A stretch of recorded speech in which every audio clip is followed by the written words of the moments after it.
Good afternoon, everyone. Thank you for joining the our August General Thoracic Surgery Database User Group call for today, August the 26th. On the call today from the STS, we have myself, Leanne Jones, Database Manager for Congenital and Thoracic. We have Carol Crone, our Senior Clinical Manager over the STS National Databases. Also from the STS, we have Addie Dolan, as well as Jane Hahn. From the IQVIA team, today we have joining us, we have Melanie Bent and Joe Brower. So thank you everyone for joining today's call.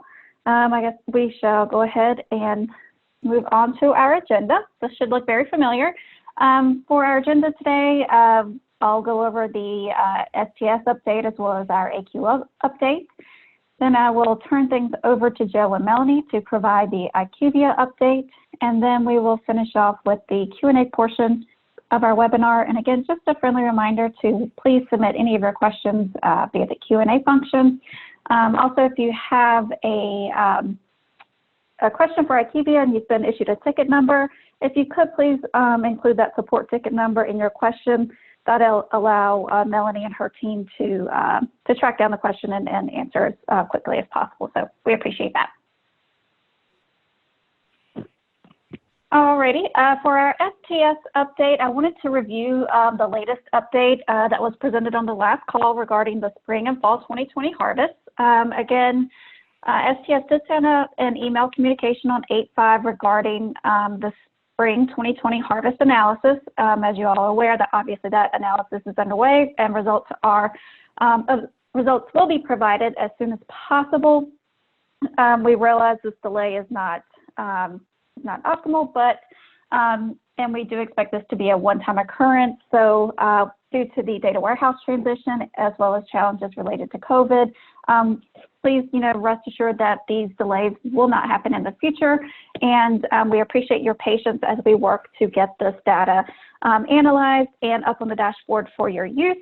In regards to the dashboard, when these analyzed data are available, STS and IQVIA will be hosting educational webinars on navigating the dashboard. So that will be coming soon. Also, some more information will be coming once the data is available and is released. The fall 2020 harvest deadline is coming next month. I'm sure as you all are aware, the harvest submission deadline is set for Friday, September the 18th, and our opt-out date is scheduled for Tuesday, September the 22nd. I did have a polling question I wanted to go ahead and launch. So if you guys are able to answer this polling question for me. Let's see here. All right, our first polling question is, have you been able to successfully harvest your data? Yes, I'm actively harvesting data. No, but I haven't attempted yet. And no, I can't get my data in.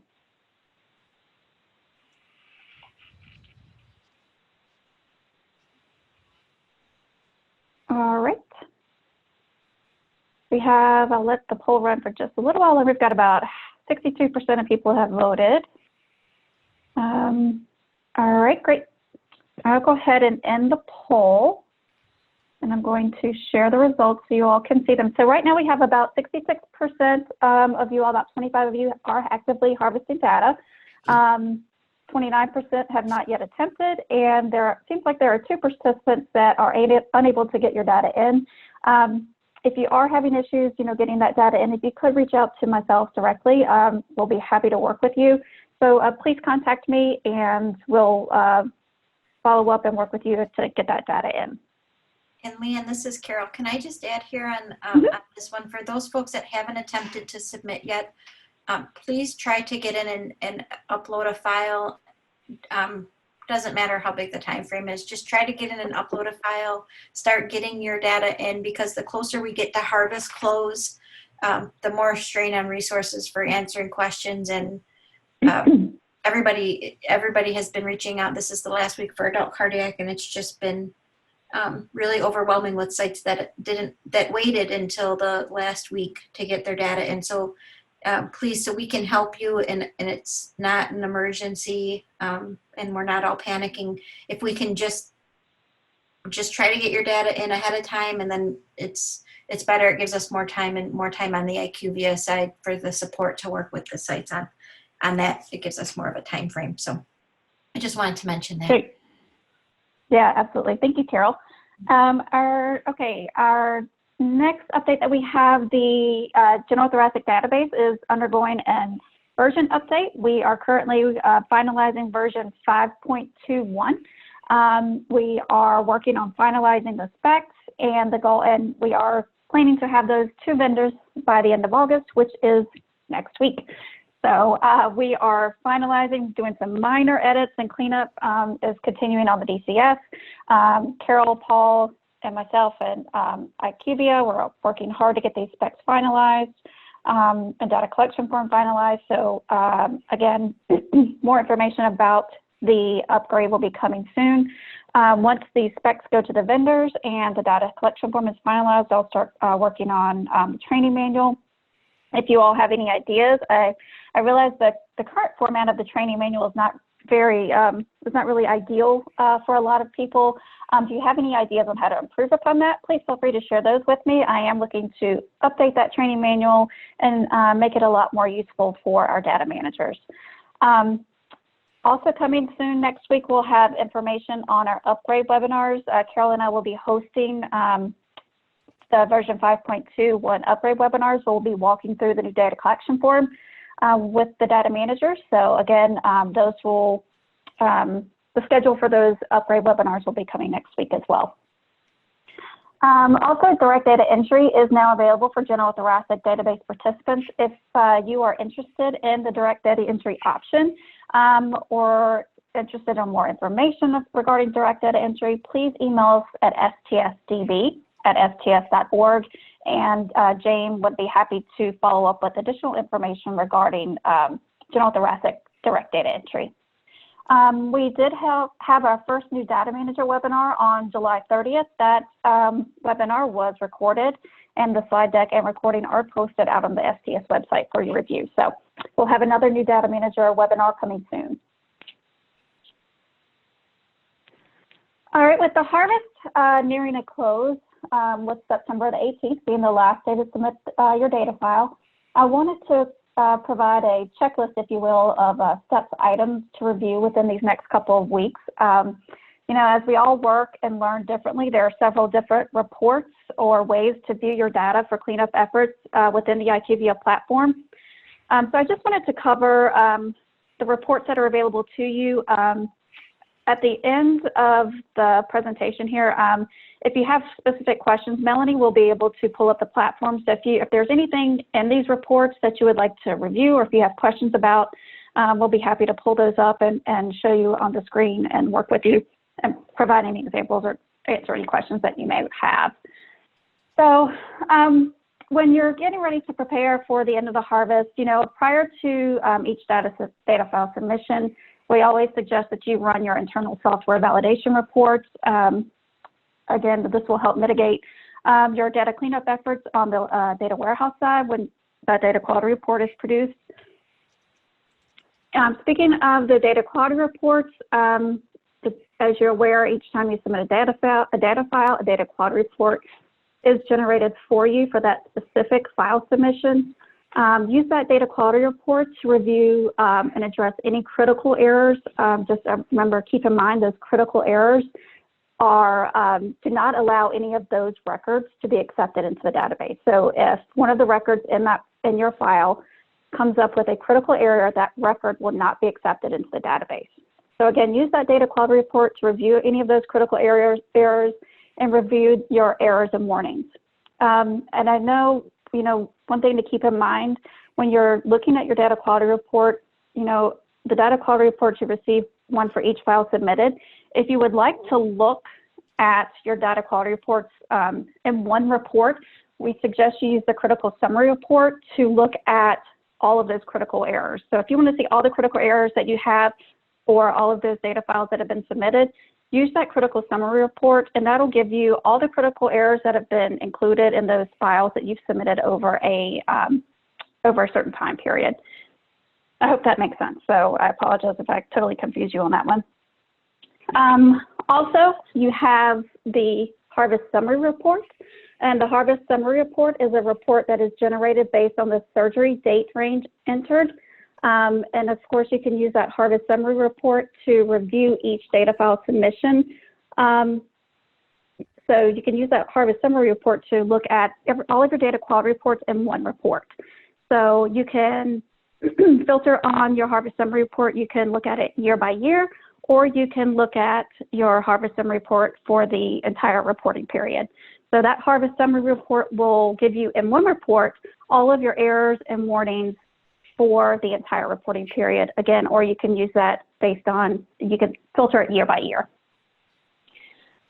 When you're looking at that harvest summary report, we do recommend that you have the current general thoracic database known issues and updates document handy. That document is located under your notifications tab of the platform, and I do know Melanie is going to be posting, uploading the current known issues and updates after today's call, so that information will be updated shortly as well. We also recommend using the reviewing your missing variable report. Again, the missing variable report is a report that is generated based on your surgery date range that is entered. Again, with the missing variable report, you're able to review this missing data by year, or you can look at it for the entire reporting period. It just depends on how you want to focus your cleanup efforts. If you want to do it year by year, or if you want to look at it and from the aspect of the entire reporting period, you can create your missing variable report based on those parameters. I know a lot of people for that missing variable report can be very overwhelming. So I've always recommended that for the missing variable report, if you try to prioritize your cleanup, you can focus on your risk model variables and your mortality variables. Your risk model variables, if you're unsure of what is included in the variables included in the risk model, that information can be found in the report overview and interpretation guide of the most recent report. I realize that information is not out on the STS website, but I will be posting that information by the end of this week, first part of next week. So that will be coming. And I also aware that having a list of the risk model variables for you to refer to and share with your surgeons would be extremely helpful. I know that is available for the adult cardiac database. So I will be working to create a risk model variable document that lists all these variables and post that out on the STS website, so you have that as a resource as well. Another report that you could access for your data cleanup efforts is the dashboard. I recommend using the dashboard if you to confirm your mortalities. And again, if you're not sure how to get to this part of the dashboard to see how to check those mortalities, we can show you at the end of the presentation today. But again, you can confirm your mortalities, and that's located within the discharge section of the dashboard. So we can show you how to confirm your mortalities if you'd like. For our AQO update, as everyone is aware, it is coming very soon. It's going to be our first virtual AQO, and AQO is being held September 29th through October the 2nd, with the general thoracic session being held on Wednesday, September the 30th. Carol, I think we have another poll that I wanted to go over here to insert. So regarding AQO, we wanted to get an idea on if you all are planning to attend AQO. STS has released early bird pricing for registration, so we hope you all are able to take advantage of that. As you can see, for the general thoracic session, it's $75 for members and $100 for non-members for early bird pricing. These early bird prices are good through Monday, September the 7th, so we do hope you take advantage of these prices. All right, let's see here. Got about, people are still voting, so just a couple more seconds. All right, I'll go ahead and, let's see here. I'll go ahead and some more questions coming in. All right, I'll go ahead and end the poll. I'm going to share the results. So it looks like about 44% of you, 19 of you have taken advantage of the early bird pricing, and that's really great. We really do hope you all please do take advantage of this pricing. It's really great. I mean, $75 for our general thoracic session, $150 for a multi-day or all days. It's really an incredible price for the things that are being offered in terms of education, CEUs. So we really do encourage you to take advantage of this early bird price. All right. Also, in regards to AQO, all AQO information can be found out on the STS website. If you access our AQO webpage, you will find information. You'll find the justification letter, overall objectives. You can get a glance at our preliminary program. The registration link is out there. Also, just note that abstract submissions deadline has passed, so you are unable to submit an abstract at this time, so I just wanted to point that out. If you have any questions about AQO, please feel free to reach out to us, or you can contact Emily Conrad. Emily can be reached at econrad@sts.org. So if you have any questions about AQO, please feel free to reach out to us, and we are happy to assist in any way. And we do hope to see you at our very first virtual AQO this year, so we're really excited about it. We have a great platform, so we are looking forward to it. All right, so next I'm going to turn things over to Joe and Melanie for our IQVIA update. Thank you. Sorry, I was finding my mute button. So we're going to start off just reviewing some of the fixes that went into effect on August 2nd. We did discuss these, I believe, in the monthly webinar a couple of weeks ago, but just to kind of reiterate if anyone wasn't there or in case anyone wasn't aware. So we start off, we solved STS 3219. Race documented was added in version 2.41, but it was being flagged as missing on earlier versions, and so that has been corrected. STS 3032, on the missing variable report, the percentage was occasionally displaying as a gray box with no percent value displayed at all, and the total case count did not appear, and so that has been fixed. The STS 3313, we added some on-screen guidance to the upload tab to assist users who are participating in direct data entry.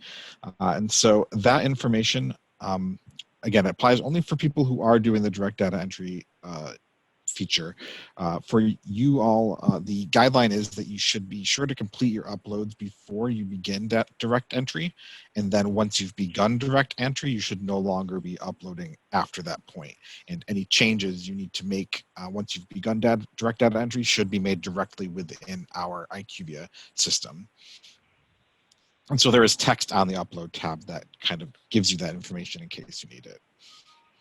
And then STS 3347, for direct data entry users, there was an issue where errors were persisting on the operative tab even after a response was provided, and so that should now be cleared up as well. All right, next we're going to go into some fixes that are targeted for September, and the tentative date for that will be September 12th. Starting off with the missing variable report, STS 2411, the patient middle name should not be coming up as missing on the MVR, and so we are targeting an update that should remove that variable from that report. STS 2993, the MVR is displaying some variables from previous versions of the form, and so that's another one that will be resolved in a couple weeks. And then STS 3366 having to do with both the data quality report and the harvest summary report. There's an issue where the category of disease secondary field is giving an error message on version 2.3 records when it should not be. And so we will be updating the logic for both of those reports to address that scenario that was identified for that issue. And then finally, we'll review some issues that are currently under review. These are issues that we have been reported to us that we are looking into, but we do not yet have a date for when these might be fixed. So the first one here is STS 3656. You may also have been referred to STS 3624. These two issues were both logged regarding this concern. What's happening is the clinical staging method for esophageal EBUS and the clinical staging method for esophageal mediastinoscopy/Chamberlain. Both of those are appearing on the MVR as missing, but they are not required for version 2.41 harvest. So we are investigating that to see what's causing that and working to clean that up. STS 3645. So this was a report from a single user site, but we are investigating the impact to make sure it is an isolated situation and to review this user's report. What they're seeing is items on the MVR that have been entered and completed in their vendor system, but in our system they're coming up on the MVR saying that they're missing. So we are just kind of reviewing the DAT file, and as is typical when we get reports of this, we want to make sure we're identifying where the issue lies. And so occasionally there is an issue where our MVR is incorrectly flagging data elements, and there are a few examples of that in what I just mentioned. But occasionally it can also be that the vendor is not exporting data properly, and so it's not making it into our system the way that it should. And so that's what's going on for this bug. We're looking into it, the DAT file that was sent to us for this site, and checking to see whether that data is crossing over correctly, or if it's an issue with the report. And then the last one here, STS 3686. The MVR is showing missing data for the patient participating in STS-related clinical trial variable, even though it's answered in their vendor system. There may be a relationship between that and the demographic version for those records, and so we are looking into that to make sure that that's working properly, and if not, we will get a fix out for that as well. And so beyond what's listed here, just point out to everyone, in addition to what is displayed here, if you've reported issues and they're not showing up here, it doesn't mean we're not looking into them. These are just kind of ones we wanted to highlight and call attention to for the rest of the group. But do rest assured that if you have raised an issue and you have a ticket number assigned, that we are investigating, we are looking into what you've reported. So just if you have questions on anything that you have reported or you're looking for an update, just respond back to your ticket, and the agent that is working with you can look into that for you. And that does it for me. That sounds great. Thank you so much, Joe. I appreciate all the updates. Mm-hmm. And again, this information will be posted out in the notifications tab of the platform. So please check that out and download that information prior to your review and data cleanup efforts. I'm just quickly going to touch on the IQVIA support plan. You've all seen this information before. Here we have the IQVIA phone support if you prefer a live one-on-one contact. The phone number and phone support team can be reached 8 a.m. to 8 p.m. Eastern Time, Monday through Friday. As always, you can email tech support at the email indicated here on the screen. Once you do contact IQVIA, you will be connected with their Tier 1 support. If Tier 1 support is unable to answer your questions, they will issue you a ticket number, and then your item will be routed to either Tier 2 for additional follow-up and support, or you will be directed to the STS, depending upon the nature of your question. STS will answer any questions and get back to you directly. However, if your question involves analytics, we will reach out to DCRI for additional clarification, and then we'll follow up with you directly. Also, in certain cases, Tier 2 will contact database vendors and work with them directly in certain situations. So Tier 2 will work with some database vendors in certain situations if needed. Alrighty. Next here is a list of resources for you all to have. Again, a lot of information can be found out on the STS National Database webpage. We have our IQVIA tech support information located here. There's also the STS National Database feedback form. We encourage you to use that form to please provide us with any feedback, good or bad. We definitely want to hear from you. Let us know some things you would like to see within the dashboard or additional reports. Please give us that feedback. We are here to make this experience useful for you. We want to make sure that we are giving our participants and our data managers everything that you all need within this platform. So please let us know your thoughts, good and bad.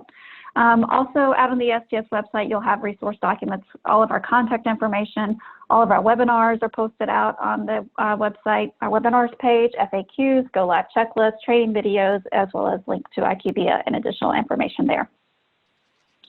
Also, here's my contact information. My email address, my direct email, as well as my direct phone. Please feel free to reach out to me at any time with any questions or concerns. If you have database operational questions, if you have any questions regarding direct data entry, if you have questions regarding your participation agreements, your payments, participant contacts, you need to update any of that information or have questions on that process, please feel free to reach out to us at stsdb@sts.org. If you're not sure where your questions should be directed, just as always, just reach out to me. And if I can't answer your question, I will be sure to get you in touch with the appropriate staff person at STS or at IQVIA. All right, next, please note our next webinars. Our next monthly webinar for Thoracic is scheduled for September the 9th at 1:30 Central Time. And our next user group call is scheduled for September 23rd at 2:30 p.m. Central. So please be sure to mark your calendars accordingly. And we hope you're able to join us for our next monthly webinar as well as our next user group call. Let's see here. That's all that I have so far for today. If you have any questions, please, again, please feel free to submit your questions using the Q&A function. We'll answer as many questions as we can. And please know that we do encourage your feedback. So with that, I see we've got some questions coming in, so we'll go ahead and tackle our questions. All right, let's see here. Our first question, is there a possibility to extend the 9/18 deadline? Our group of analysts have been furloughed. Carol can help me with this question. As far as I'm aware, STS does not have any plans to extend this current deadline. I haven't heard any discussions about an extension. I know we have tight, STS and IQVIA both have tight internal deadlines that we have to meet as well. But at this time, we haven't had any discussions about a harvest extension. Thanks, Leanne. This is Carol. We appreciate that sites had furloughed their data abstractors and quality department, and unfortunately, it's a weird environment right now. And when sites had to furlough people, they had to take into account that some of their own deadlines would not be met. STS wants to work with sites and making sure that we're able to get, we understand the issues at sites, and this is something definitely that we can bring back to Donna and to the surgeon leadership to discuss further if we're able to extend it. There is like 3 or 4 weeks left, I think, now until the deadline. So I would just continue working as though the deadline is still September 18th. And in the event that STS leadership is able to offer an extension, we certainly will. We also have to be mindful of the congenital deadline, and we don't want to overlap any of we're trying really hard not to overlap any of our database deadlines because of all the sites, people being pulled to the floor or being furloughed and just coming back after months off and trying to get caught up. So definitely bring it back to Donna for discussion. Absolutely. Thank you, Carol. Our next question or statement, I've been entering data, but I'm not finding the platform to be very user-friendly, however. Margie, you can feel free to reach out to us directly. I mean, maybe we can walk through some of the reports and give you some tips and tricks. I know Melanie's given tips and tricks on previous webinars, so please feel free to reach out. We're happy to work with you directly and maybe walk through some reports and try and, again, highlight some areas and some useful tips and tricks to hopefully make your experience a little better. I don't know if anyone else had anything to add from the IQVIA side. No, I would agree. Definitely let us assist you, Margie, and we want to make sure that you are able to get through walking through the platform easily. So, definitely reach out to our team, and we would love to assist you. Okay, let's see, our next question. The non-analyzed cases are showing data not required as missing data. Yeah, so Margie, you're referring to, and I'm assuming this is, of course, on the missing variable report. So initially, when you load that report, it is defaulted to show all variables that are flagged as missing. So there is an option, there's a filter where you're able to only look at your major cases, your analyzed cases. And if you were to deselect the option to review the non-analyzed, there is an option where you're able to deselect, and it will remove those cases from your results. So I think if we're able to get through these questions, we may have some time and we can do a quick walkthrough so that you're able to see exactly what I'm referring to. Yeah, I think that would be great. I was just looking down the questions below, Melanie, and someone, Mindy, would like for us to show that discharge section where she can check out the mortalities, so she can take a look at that. So I think it's definitely something we'll have time for. We'll want to get that information pulled up. Okay, our next question from Lara. Numerous thoracic and adult cardiac users have been unable to successfully harvest. The message users are getting is that this is due to the presence of duplicate record IDs. We're opening all the actual files and able to verify they do not contain duplicates. Is this a benign message that users can ignore? If that is the case, it would be extremely helpful if customers were aware. So that message can be, it really is going to depend on the specific message regarding the duplicate records. The majority of what you're seeing in the data quality report, if you're resubmitting the same files again, you will receive a general message to say that a duplicate was found. You can filter those out. There is a filter available on the left-hand side of the report to remove those from your view.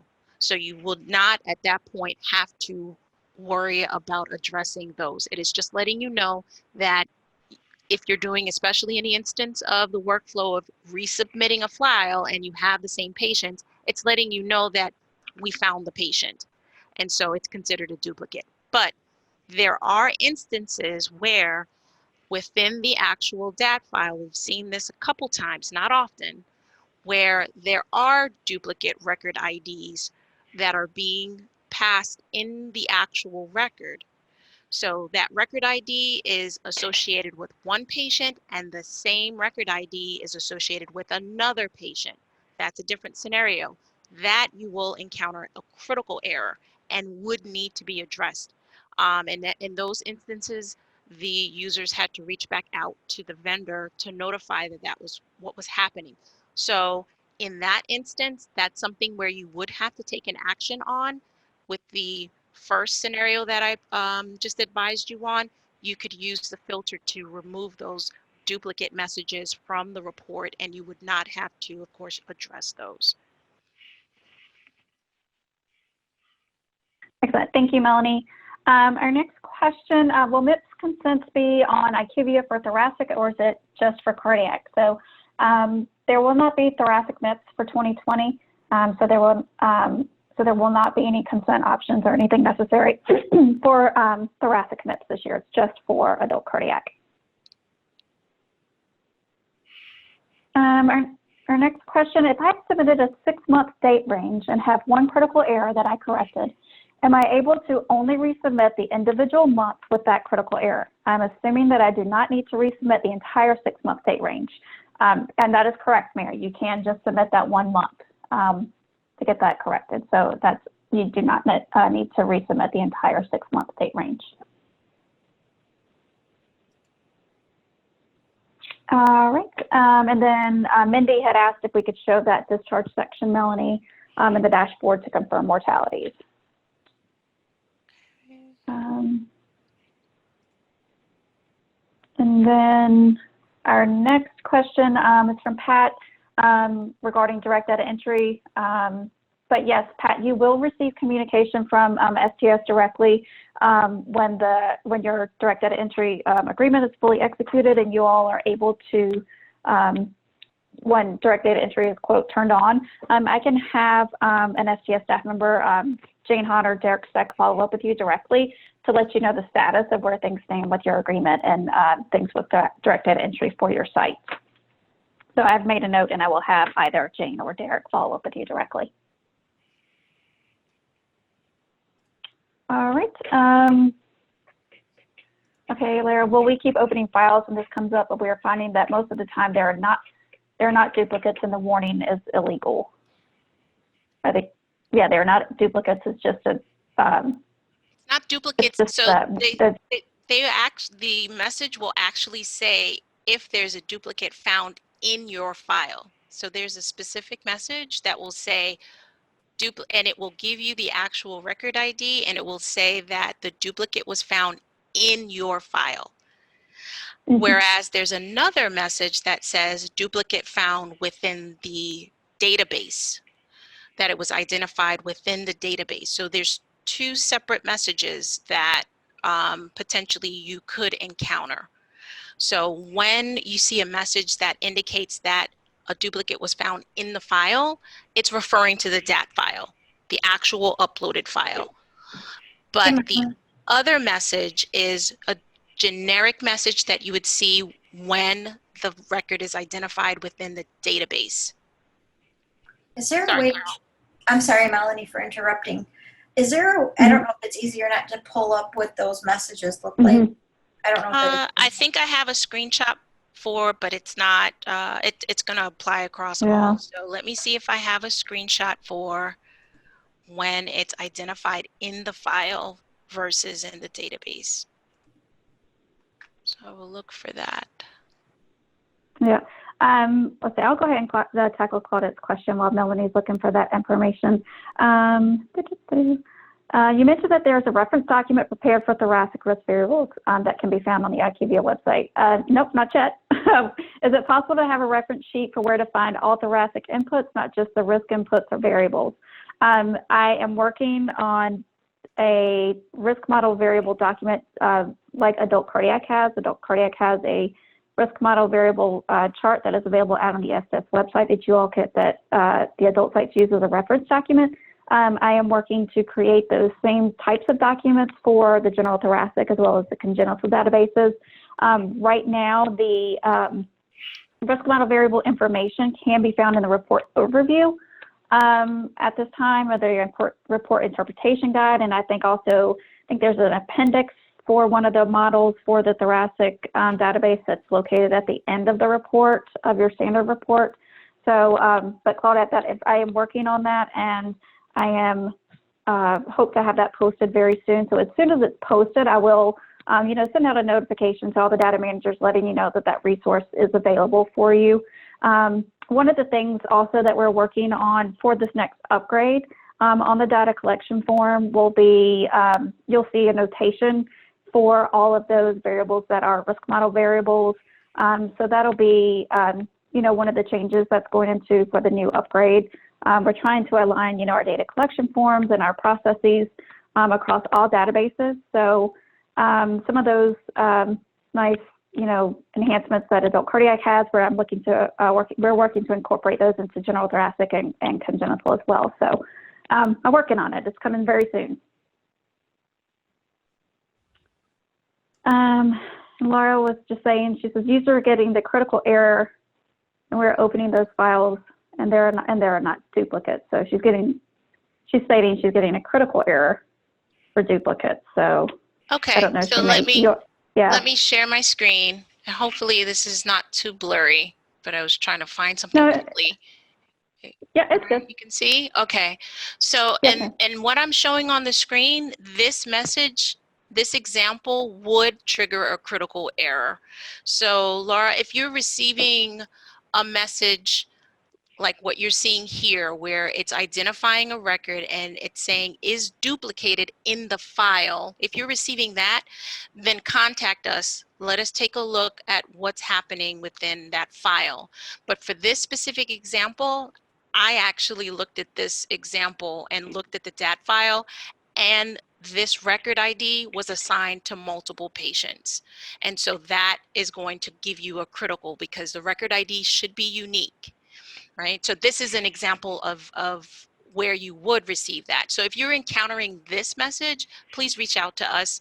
Let's go ahead, and if you're saying that there are no duplicate record IDs that are associated with more than one patient, then we need to take a look and see what's happening. And if you do have a ticket, go ahead and put that ticket number in the chat for us, and we can go ahead and reach back out to you. Hey, Melanie, how would they identify in their vendor software, would the best way for them to identify if it is duplicated in the file that was uploaded to check their vendor software and search for the V number?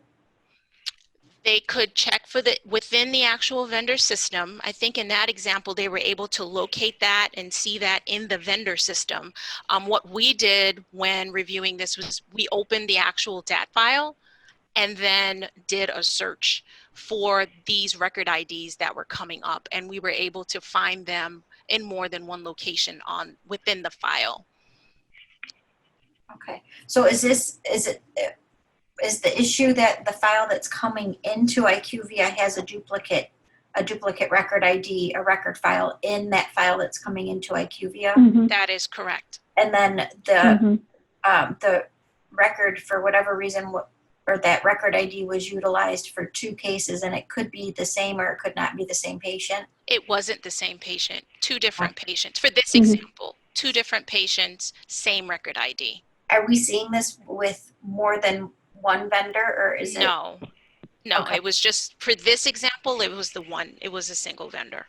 Okay, so is the best recourse for sites to take then reach out to you and let you know that this is happening, and then if we notice on your side, IQVIA side, that it is a vendor issue, IQVIA is working with the vendor to correct this, or is it the site's responsibility? The site actually responded back to their vendor to let them know that this was found. So in this specific example, we advised and we gave the example record IDs, and they contacted their vendor. And then the vendor confirmed that they identified the issue also. Right. So record IDs are set to be individual for each record that's coming into the database. So there should never be a duplicate record ID. Is that correct? That is correct. And So, it can't be reused for different patients. The one record ID should be unique for that individual patient. yeah. And we saw that too in the adult cardiac side in previous harvests prior to IQVIA, where we were seeing it's difficult it's too difficult to test this in the vendor software because record IDs are supposed to be generated and unique to patients in that record. So one record, there's a code in here that identifies the vendor, I believe, and then there's a code that identifies the patient within that vendor software. So it's really difficult to test this out when we're doing certification for software for the spec upgrade. So if it is happening, it's important to let your vendor know and also let IQVIA know, but let both folks know that this is happening, and IQVIA and the vendor will work together to resolve this in the file. So.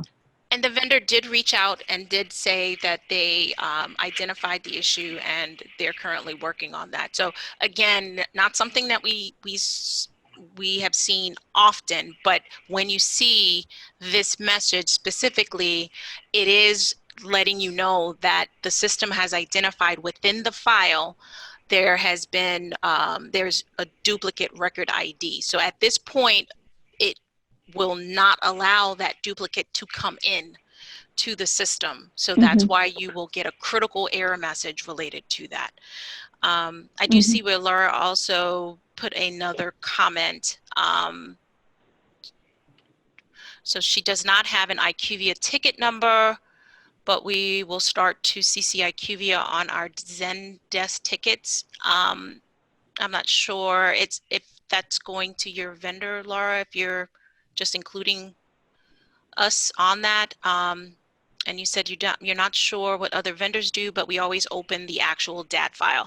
And that's what we also have to do when we troubleshoot these items on the IQVIA side, is we have to look at the DAT file, because for us, that's the source of truth. We don't have access to your vendor system. So once we receive that extract from, once that's exported from your system, that's going to be our source of truth. So we look at that file to determine what's happening and what's being provided. Okay. But if you are at this point receiving this critical error and you're seeing that you're receiving this similar message, we do need to go ahead and just validate that DAT. But if this is what you're encountering, most likely, and it's giving you the record IDs, just double check and see if that record ID is listed in the file multiple times. That's what we did when we reviewed this example. That's helpful. Thanks, Melanie. You're welcome.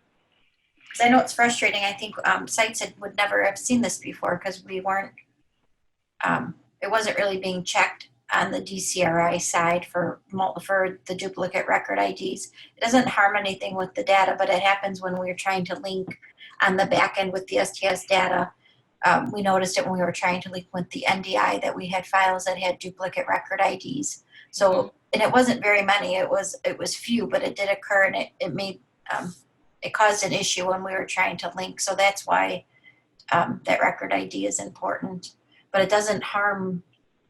It doesn't, because DCRI was allowing that, and it doesn't mean anything was wrong with the data that DCRI was putting out. It's just when we are using that data for a different function that we use this record ID number. So that's that's what we were. That's good information, and sites have not seen these messages before. That's why it's new to them and causing a lot of confusion. Yeah. And we definitely want to make sure that we try to provide as much feedback as we can within that data quality report, so that you're able to know specifically which record IDs and which patient IDs, either one of those identifiers, that you're able to at least go back and reference when a certain error or warning triggers. So in this instance, that, again, not that we saw this often, but we, of course, making sure that we provide the identifiers for you to be able to search on to determine what's happening. Okay. So I know we wanted to also take a look at the dashboard, right, Leanne? Which specific area? Yes, ma'am. Did we need to Right, navigate you've got it up to? here. The section here, the discharge report. Okay, and I actually ran into, this is not the, let me try this one more time. I had updates pushed to my machine, so I actually had like a warning that popped up that it wanted to reboot. Oh, So I switched over. So I switched over No time for to rebooting. Internet Explorer. Yeah. So let me just try to get this back up. Unfortunately, yeah, they did push some updates, and I keep on snoozing it, saying, no, please don't restart right now. Hopefully this will allow me to run this. But yeah, yeah, Mindy, when Melanie gets this pulled up, you can use that discharge report, and you can look at to see how many of your cases have a mortality discharge status of dead or live. You can look to see how many of your records and identify which records have the mortality discharge, the 30-day status, dead or alive. So it's just a way you can go into the dashboard and get a list of every one of those patients where discharge status is coded as dead, or discharge 30-day status is coded as dead or no. Okay, let me see if I can get to, sorry. No, it's okay. The snooze, I had to snooze again. It wants to restart. So I'm trying in Chrome. I always have an issue. There was an issue that I had to, and I shouldn't use this Internet Explorer on this machine because I've been having issues with that browser. So let's get to Chrome. Hopefully this will.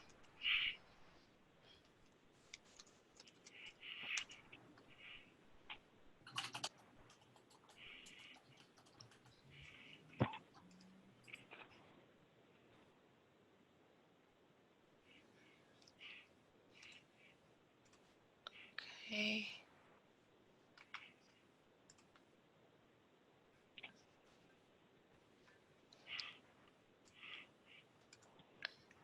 Let's try this one more time.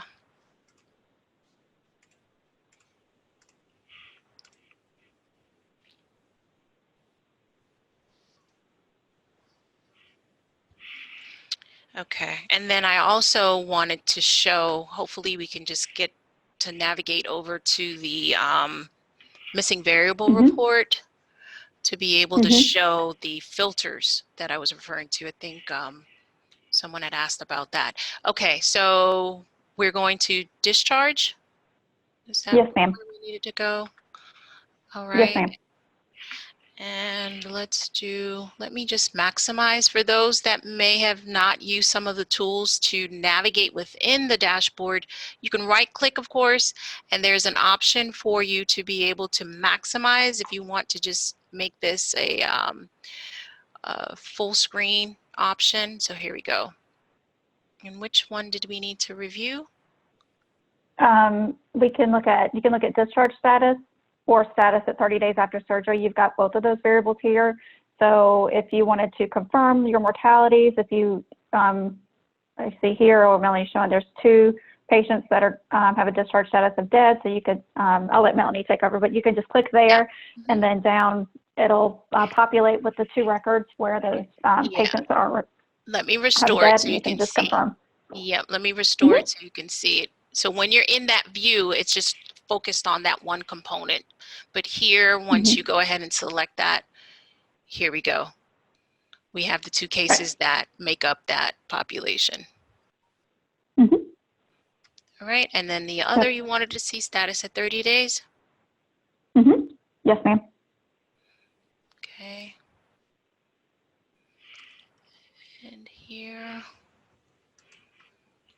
And again, some of this stuff is some test data. I am not, because within this environment, of course, I'm not using real cases, and some of this, yeah, within my 999, I'm making sure I'm not in a site.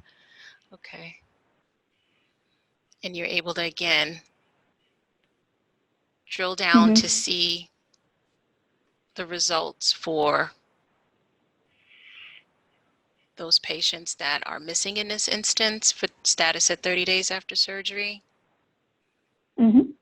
Was there anywhere else? Those were the 2 for the mortality variables, because I know a lot of times we get questions because in the old data quality report, there was a table that listed their mortalities. So participants like to confirm their mortalities, and this is just, where you can go to find it within the IQVIA platform. Just go to this discharge report, and then you can get the snapshot here of all of your discharge mortalities, and you can confirm each patient just to make sure everything is as you expect it. Okay. So let's just go over to the missing variable then. Yes, ma'am. Yep, let's take a look there. Missing variable.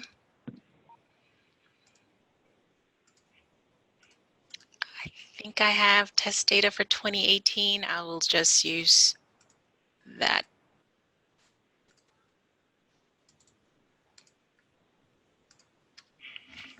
You're welcome, Mindy. Glad you found that helpful, so I appreciate it. Thank you. Okay. And so here are the results. So I wanted to just point out that you have the filters. So if you don't want to focus on the results that are related to your non-analyzed, you can deselect that procedure type. So let me just bring that back. Do you see the difference? It updated once I deselected. So then now I'm able to go in and just focus on my analyzed cases. Okay, it took those cases out of the population results. Okay, and then of course you're able to then navigate to those cases once you select that variable line item, and then you are able to navigate and review the case information. Okay. Great. Thank you, Melanie. All right, you're welcome. Claudette had a question, actually. Don't close out just yet. She wanted to, locating the assisted by robotic technology variable in the dashboard. And it's in the operative section. Okay, and that may not So also just, and I know we've said this before, let me just pull it up. Let's just see if it is there. Yeah, I don't know if it's, yeah. I don't remember that one being as an item, but I'll bring up the dashboard in 1 second. So we are continuing to add additional variables. So you may not see all variables on the dashboard at this time. So we're continuing to add to the dashboard with more variables. That may be one that was not initially added when we launched, but we are continuing to enhance the dashboard and include more. But let's see, that's underneath operative. And let me just share. Yes, ma'am.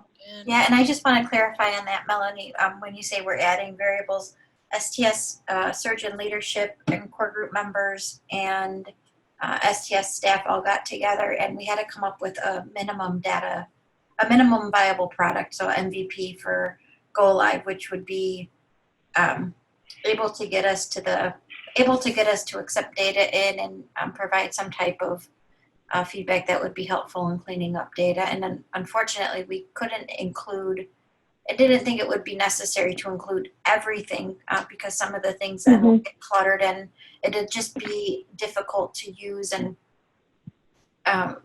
sometimes too much information is not helpful. So we started looking when we did this transition and picking out variables. We did have a team of physicians, general thoracic surgeon leaders, and core group members to help us decide what would be a good place to start. And then with the intent and understanding that this is a phased rollout, which means that when we start in phase 1 and we have something available and then we get feedback from users and things that we get a lot of requests for are taken into, or things that we get requests for, even if it's not a lot, but it still seems like, yeah, that makes really good sense. We need to do that. We run those ideas between STS and IQVIA, and then updates are made to the IQVIA platform about inclusion of other items that may not be on here. So it's not that IQVIA just went and cherry picked what they thought would be nice to report. It was a thought out process that involved very long days at STS in Chicago with groups of people going through all of these reports to try to come up with something that we thought would be a good start. So that's where that comes in from. Thanks, Carol. Yes. That's exactly what the process was. And it's still continuing. Still continuing. But it's an ever evolving process. Yes. Carmen wanted to, I know we have just a minute left. Carmen wanted to know if you had handy an example of just the standard duplicate error warning message. Not the one that. Let me see. Let me see if I have something. Handy.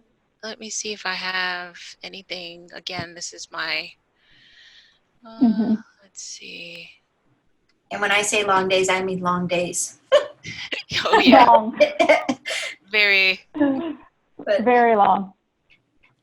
Let's see if there's anything in here for duplicates. I don't think there's anything on this one for duplicates. No, because it's going to actually give you another option that says duplicates. So let's try another file.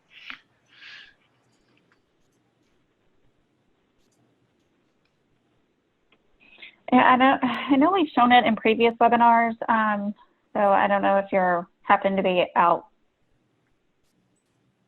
glancing over the previous webinars, but it's shown out there in other ones that are posted, but I don't have one in these two at the moment. Yeah, I don't think I have any. A lot of these files when I was doing the initial, they were all brand new patient as I was adding. But what we can do is I'm going to do an update for the notification section to update the known issues. What I can also do is add verbiage of the duplicate messages that you potentially could get. I can also add that to the list so that you all are aware of those also. And again, if the system identifies true duplicates, meaning that it found a duplicate in the database, and it's basically just letting you know that we found this record already. There will be an option in the filter to allow you to filter those out. It would just be labeled as duplicate. You would deselect that option and it would take those messages out. You would not have to, of course, review those or export those if you deselect that option. Okay. Right. All right. Yeah, and yeah, Mindy is correct. It comes up as a warning and not a critical error. So that is one correct. of the key differences. Yep. Yes. That's a great point. All right. Well, I know we're a little bit after the hour. Thank you, everyone, for joining today. If you have any questions, please feel free to follow up and reach out with us directly. Thank you, everyone, for joining today, and I hope you all have a great week. Good job, Leanne. Thanks, Thank everybody. you. Thank you, everyone. Thanks. All right. Bye-bye. Bye.